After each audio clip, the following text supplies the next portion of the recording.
Ah oui, oui, mon point de vue, il a vraiment changé sur l'or, hein, il a changé. L'or est un actif qui est vraiment très volatile. Avec ma stratégie, c'est super. Super.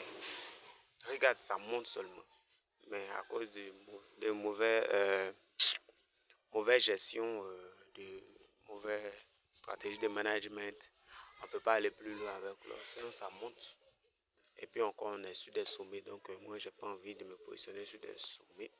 Même si quand on voit en H4, on sait que l'or est aussi, mais dans une petite consolidation où il peut partir à la baisse. Voilà, aujourd'hui on a une journée vraiment très difficile et on ne va pas se compliquer la tâche parce que dans les débuts on était positif avec plus de 4 $. Après on est passé négatif avec 3 positions perdantes. Toujours sur le GBP CAD. Et après aussi, on est venu sur l'or pour essayer de s'amuser un peu. On va tester l'or et on a vu que vraiment c'était difficile de trader l'or parce qu'il est vraiment très volatile. Donc, il faut avoir un stop loss qui est vraiment très bien placé et il est vraiment très bien pour la stratégie.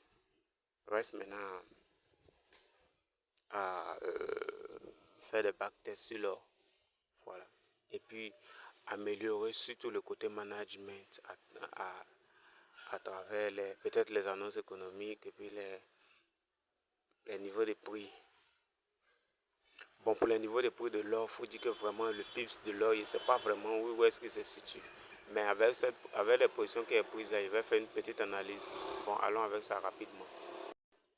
Donc, si on regarde la position, on a pu prendre 4,70 à 4,70 $. On peut voir qu'il n'y a pas eu de swap, il n'y a pas eu de frais, etc. Mais la différence entre le prix de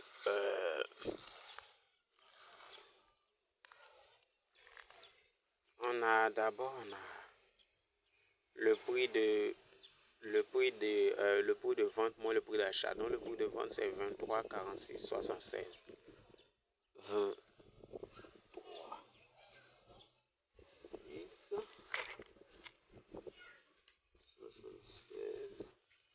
Maintenant le prix d'achat c'est le 23,46.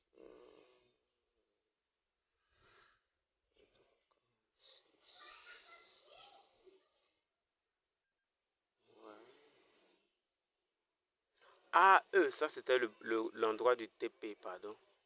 Le prix de vente, c'est le 23,0564. 23,0564.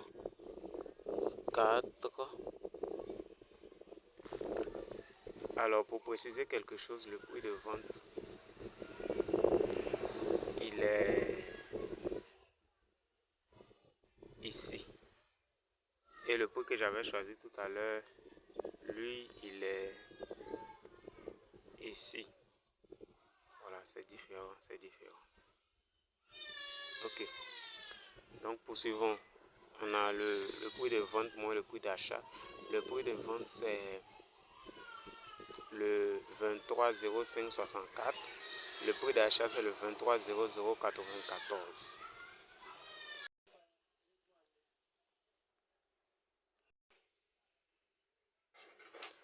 Alors, quand on calcule, ça donne 0,00.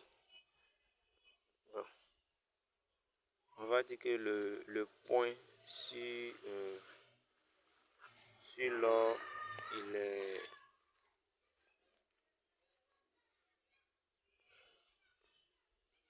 il est il est à ce niveau-là. Ici, c'est là le point est derrière la virgule, pardon. Le point, c'est le premier chiffre derrière la virgule. Ok. Le point de l'or, c'est le premier chiffre derrière la virgule.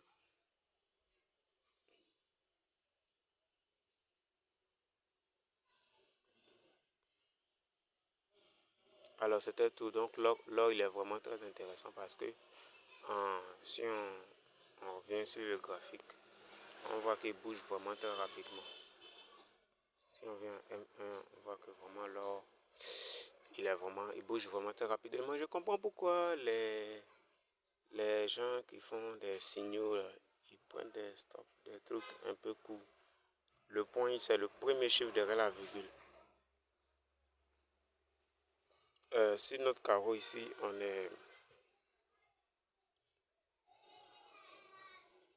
les numéros sont espacés de 5 points.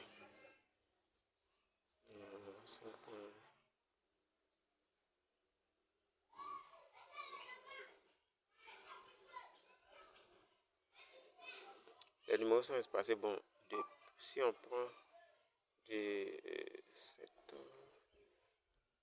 numéros sont espacés de